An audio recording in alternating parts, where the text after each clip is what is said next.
നമസ്കാരം, മലയാളത്തിലേക്ക് സ്വാഗതം. മ്യൂച്വൽ ഫണ്ട് വിപണിയിലെ വിശ്വസ്തതയും മുൻനിരയിലുള്ളതുമായിട്ടുള്ള ഒരു പേരാണ് നിപ്പോൺ ഇന്ത്യ മ്യൂച്വൽ ഫണ്ട്. മികച്ച പാരമ്പര്യവും അന്താരാഷ്ട്ര നിലവാരത്തിലുള്ള നിക്ഷേപ വൈദഗ്ധ്യവും ഒത്തുചേരുന്ന ഈ സ്ഥാപനം സാധാരണക്കാർക്കും വൻകിട നിക്ഷേപകർക്കും ഒരുപോലെ അനുയോജ്യമായ നിരവധി പദ്ധതികൾ വാഗ്ദാനം ചെയ്യുന്നുണ്ട്. നിപ്പോൺ ഇന്ത്യ മ്യൂച്വൽ ഫണ്ടിന്റെ ചരിത്രം, പ്രവർത്തന രീതി, കൂടാതെ ജനപ്രിയമായ ഒരു ഫ്ലെക്സി ക്യാപ് ഫണ്ട് എന്നീ സ്കീമിന്റെ ലാഭ സാധ്യതകളും നമുക്കൊന്ന് വിശദമായി പരിശോധിക്കാം. മുൻപ് റിലയൻസ് മ്യൂച്വൽ ഫണ്ട് എന്നറിയപ്പെടുന്ന നിപ്പോൺ ഇന്ത്യ മ്യൂച്വൽ ഫണ്ട് ഇന്ത്യയിലെ മുൻനിര അസറ്റ് മാനേജ്മെന്റ് കമ്പനികളിൽ ഒന്നാണ്. 1995 ജൂണിൽ ഇന്ത്യയിലെ റിലയൻസ് ക്യാപിറ്റലും ജപ്പാനിലെ നിപ്പോൺ ലൈഫ് ഇൻഷുറൻസും ചേർന്നുള്ള ഒരു സംയുക്ത സംരംഭമായിട്ടാണ് ഈ പ്രവർത്തനം ആരംഭിച്ചത്. എന്നാൽ 2019 ഒക്ടോബറിൽ റിലയൻസിന്റെ ഓഹരികൾ നിപ്പോൺ ലൈഫ് പൂർണ്ണമായും ഏറ്റെടുത്തതോടെ ഇത് നിപ്പോൺ ഇന്ത്യ മ്യൂച്വൽ ഫണ്ട് എന്ന് പുനർനാമകരണം ചെയ്യപ്പെട്ടു. Nippon life India asset management limited ആണ് ഇതിന്റെ അസറ്റ് മാനേജർ. നിപ്പോൺ ലൈഫ് ഇൻഷുറൻസിനും RBI രജിസ്റ്റർ ചെയ്തിട്ടുള്ള മുൻനിര നോൺ ബാങ്കിംഗ് ഫൈനാൻഷ്യൽ കമ്പനിയായിട്ടുള്ള റിലയൻസ് ക്യാപിറ്റലിനും കൂടി ഇതിൽ 75.93% ഓഹരി പങ്കാളിത്തമുണ്ട്. സന്ദീപ് സിക്ക CEO ആയി നയിക്കുന്ന ഈ സ്ഥാപനം മ്യൂച്വൽ ഫണ്ടുകൾ, പെൻഷൻ ഫണ്ടുകൾ, പോർട്ട്ഫോളിയോ മാനേജ്മെന്റ്, ഓഫ്ഷോർ ഫണ്ടുകൾ തുടങ്ങിയ വിവിധ സാമ്പത്തിക സേവനങ്ങൾ നൽകി വരുന്നു. നിപ്പോൺ ലൈഫ് ഇൻഷുറൻസ് കമ്പനിയുടെ ആഗോള പാരമ്പര്യവും നിസ്സെ അസറ്റ് മാനേജ്മെന്റ് വഴിയുള്ള അന്താരാഷ്ട്ര വൈദഗ്ധ്യവും ഈ കമ്പനിയുടെ പ്രവർത്തനങ്ങൾക്ക് കരുത്തേകുന്നു. നിലവിൽ വ്യക്തികൾക്കും സ്ഥാപനങ്ങൾക്കും ആവശ്യമായ സാമ്പത്തിക ആസൂത്രണം, ഇൻവെസ്റ്റ്മെന്റ് മാനേജ്മെന്റ്, അഡ്വൈസറി സർവീസുകൾ എന്നിവയിൽ നിപ്പോൺ ഇന്ത്യ സജീവമായി ഇടപെടുന്നു. Nippon India flexi cap fund direct ഗ്രോത്തിനെ കുറിച്ചാണ് നമ്മൾ മനസ്സിലാക്കുന്നത്. ഇതൊരു large cap, mid cap, small cap ഓഹരികളിൽ മാറി മാറി നിക്ഷേപം നടത്താൻ സൗകര്യമുള്ള ഇക്വിറ്റി ഫണ്ടാണ്. വളരെ ഉയർന്ന റിസ്ക് വിഭാഗത്തിൽ ഉൾപ്പെടുന്ന ഈ സ്കീം കഴിഞ്ഞ 3 വർഷത്തിനിടെ 16.17% ആനുവലൈസ്ഡ് റിട്ടേൺ ആണ് നൽകിയിരിക്കുന്നത്. നിക്ഷേപകർക്ക് ഫണ്ടിന്റെ പ്രകടനത്തെയും അതിലടങ്ങിയിരിക്കുന്ന സാമ്പത്തിക അപകട സാധ്യതകളെയും കുറിച്ചുള്ള വ്യക്തമായ ധാരണ നമുക്കൊന്ന് പരിശോധിക്കാം. പ്രതിമാസം വെറും 100 രൂപ വെച്ച് SIP ചെയ്താൽ അത് കാലക്രമേണ എങ്ങനെ മാറുമെന്ന് നോക്കാം. 3 മാസം കൊണ്ട് നമ്മൾ നിക്ഷേപിച്ച 300 രൂപ 305 രൂപയായിട്ടാണ് കൂടുന്നത്. എന്നാൽ 6 മാസത്തെയും 1 വർഷത്തെയും കണക്കെടുത്താൽ നേരിയ കുറവും കാണാൻ സാധിക്കുന്നുണ്ട്. അതേസമയം നിക്ഷേപം 3 വർഷത്തേക്ക് തുടർന്നാൽ ആകെ അടച്ച 3600 രൂപ 3958 രൂപയായി വർദ്ധിച്ചിട്ടുണ്ട്. ഇടക്കാലത്ത് ചെറിയ മാറ്റങ്ങൾ ഉണ്ടായേക്കാമെങ്കിലും ദീർഘകാലം നിക്ഷേപിക്കുന്നത് വഴി മികച്ച നേട്ടം ഉണ്ടാക്കാമെന്ന് ഈ കണക്കുകൾ വ്യക്തമാക്കുന്നു.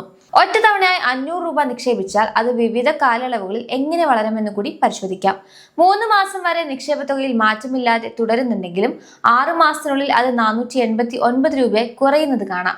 എന്നാൽ 1 വർഷം പിന്നിട്ടപ്പോൾ നിക്ഷേപം 519 രൂപയായി വളർന്നിട്ടുണ്ട്. ഏറ്റവും ശ്രദ്ധേയമായ കാര്യം ദീർഘകാല നിക്ഷേപത്തിലാണ്. 3 വർഷം കൊണ്ട് 500 രൂപ 56.8% എന്ന മികച്ച വളർച്ചയോടെ 784 രൂപയായി മാറിയിട്ടുണ്ട്. വിപണിയിലെ ഏറ്റക്കുറച്ചിലുകൾക്കിടയിലും ദീർഘകാല അടിസ്ഥാനത്തിൽ മികച്ച ആദായം നേടാൻ ഇത്തരം നിക്ഷേപങ്ങൾ സഹായിക്കും. ആകെ 83 കമ്പനികളിലായി ഈ ഫണ്ട് പണം നിക്ഷേപിച്ചിട്ടുണ്ട്. ഇതിൽ ഏറ്റവും കൂടുതൽ നിക്ഷേപം നടത്തിയിരിക്കുന്നത് HDFC ബാങ്ക്, ICICI ബാങ്ക് എന്നീ സ്ഥാപനങ്ങളിലാണ്. റിലയൻസ് ഇൻഡസ്ട്രീസ്, ആക്സിസ് ബാങ്ക് എന്നിവയാണ് തൊട്ടു പിന്നിലുള്ള മറ്റു പ്രധാന നിക്ഷേപങ്ങൾ. കൂടാതെ Larsen and Toubro, Mahindra and Mahindra, Bajaj finance, Vedanta limited തുടങ്ങിയ മുൻനിര കമ്പനികളിലും ഈ ഫണ്ടിന് ഓഹരി പങ്കാളിത്തമുണ്ട്. ഫൈനാൻഷ്യൽ, എനർജി, കൺസ്ട്രക്ഷൻ, ഓട്ടോമൊബൈൽ എന്നിങ്ങനെ വിവിധ മേഖലകളിലായി നിക്ഷേപം വിന്യസിച്ചിരിക്കുന്നത് വഴി റിസ്ക് കുറയ്ക്കാനും സ്ഥിരതയുള്ള ആദായം ഉറപ്പാക്കാനും ഈ ഫണ്ട് ശ്രമിക്കുന്നുണ്ട്. നിപ്പോൺ ഇന്ത്യ ഫ്ലെക്സി ക്യാപ് ഫണ്ടിന്റെ ഹോൾഡിംഗ്സ് വിശകലനം പരിശോധിക്കുമ്പോൾ ഈ ഫണ്ട് കൈകാര്യം ചെയ്യുന്ന ആകെ തുകയായ 8280 കോടി രൂപ പ്രധാനമായും ഇക്വിറ്റിയിലാണ് നിക്ഷേപിച്ചിരിക്കുന്നത് കാണാം. ഇതിന്റെ ഭൂരിഭാഗവും, അതായത് 97.74% ഓഹരി വിപണിയിലാണ് നിക്ഷേപിച്ചിരിക്കുന്നത്. ബാക്കിയുള്ള 2.24% തുക പണമായി കയ്യിൽ സൂക്ഷിച്ചിട്ടുണ്ട്. നിക്ഷേപത്തിന്റെ സിംഹഭാഗവും ഇക്വിറ്റിയിലായതുകൊണ്ട് തന്നെ ഓഹരി വിപണിയിലെ ചലനങ്ങൾക്കനുസരിച്ചായിരിക്കും ഈ ഫണ്ടിന്റെയും പ്രകടനം. Nippon India flexi cap fund അതിന്റെ ആകെ ഇക്വിറ്റി നിക്ഷേപമായ 8093 കോടി രൂപ വിവിധ മേഖലകളിലായി വിഭജിച്ചിരിക്കുന്നത് ഓരോ ശതമാന കണക്കിലും വ്യക്തമാക്കാം. ഇതിൽ ഏറ്റവും കൂടുതൽ നിക്ഷേപമുള്ള ഫൈനാൻഷ്യൽ മേഖലയിൽ 29.39% വിനിയോഗിച്ചിരിക്കുന്നത്. അതായത് നിക്ഷേപിക്കുന്ന ഓരോ 100 രൂപയിലും ഏകദേശം 29 രൂപ 39 പൈസ ബാങ്കിംഗ്, ധനകാര്യ സ്ഥാപനങ്ങളിലേക്കാണ് പോകുന്നത്. അതുപോലെ ഇൻഡസ്ട്രിയൽ മേഖലയിൽ 14.71% തുകയും ടെക്നോളജി മേഖലയിൽ 13.66% തുകയും വീതം നിക്ഷേപിച്ചിട്ടുണ്ട്. വിനോദയാത്രാ സൗകര്യങ്ങളും മറ്റും ഉൾപ്പെടുന്ന കൺസ്യൂമർ ഡിസ്ക്രിഷണറി മേഖലയിലേക്ക് നിക്ഷേപത്തിന്റെ 11.34% തുകയാണ് മാറ്റിവെച്ചിരിക്കുന്നത്. ഊർജ്ജ മേഖലയായ എനർജിയിൽ 9.97% തുകയും നിത്യോപയോഗ സാധനങ്ങളുടെ മേഖലയായ കൺസ്യൂമർ സ്റ്റേപ്പിൾസ് 7.27% തുകയും ഈ ഫണ്ട് നിക്ഷേപിച്ചിട്ടുണ്ട്. കൂടാതെ ഹെൽത്ത് കെയർ, മെറ്റീരിയൽസ് എന്നീ മേഖലകളിലായി 6.56% വീതം തുല്യമായ വിഹിതവും നൽകിയിട്ടുണ്ട്. ഇത്തരത്തിൽ ഓരോ 100 രൂപയും വിവിധ ശതമാനങ്ങളായി തിരിച്ച് പല മേഖലകളിൽ നിക്ഷേപിക്കുന്നതിലൂടെ റിസ്ക് കുറയ്ക്കാനും മികച്ച ആദായം ഉറപ്പാക്കാനും ഫണ്ടിന് സാധിച്ചിട്ടുണ്ട്. ഫണ്ടിന്റെ കൂടുതൽ ആഴത്തിലുള്ള വിശകലനത്തിനായി അഡ്വാൻസ് റേഷ്യോകൾ കൂടെ നമുക്കൊന്ന് മനസ്സിലാക്കാം. ഇതിൽ ഫണ്ടിന്റെ പകുതിയിലധികം നിക്ഷേപവും മുൻനിരയിലുള്ള 20 കമ്പനികളിലായിട്ടാണ് കേന്ദ്രീകരിച്ചിരിക്കുന്നത്.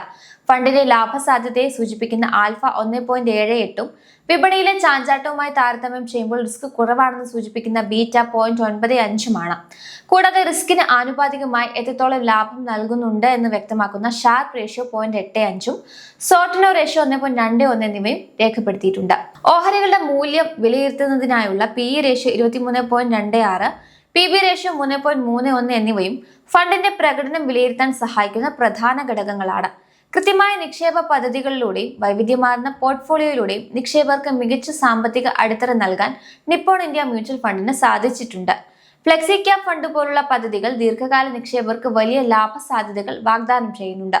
വിപണിയിലെ ചെറിയ മാറ്റങ്ങളിൽ ആശങ്കപ്പെടാതെ ക്ഷമയോടെ കാത്തിരുന്നാൽ സാമ്പത്തിക ലക്ഷ്യങ്ങൾ നേടിയെടുക്കാൻ ഇത്തരം നിക്ഷേപങ്ങൾ സഹായിക്കും. എങ്കിലും നിക്ഷേപം തുടങ്ങുന്നതിന് മുൻപ് സ്വന്തം സാമ്പത്തിക സ്ഥിതിയും റിസ്ക് എടുക്കാനുള്ള കഴിവും വിലയിരുത്തുന്നത് എപ്പോഴും ഉചിതമായിരിക്കും.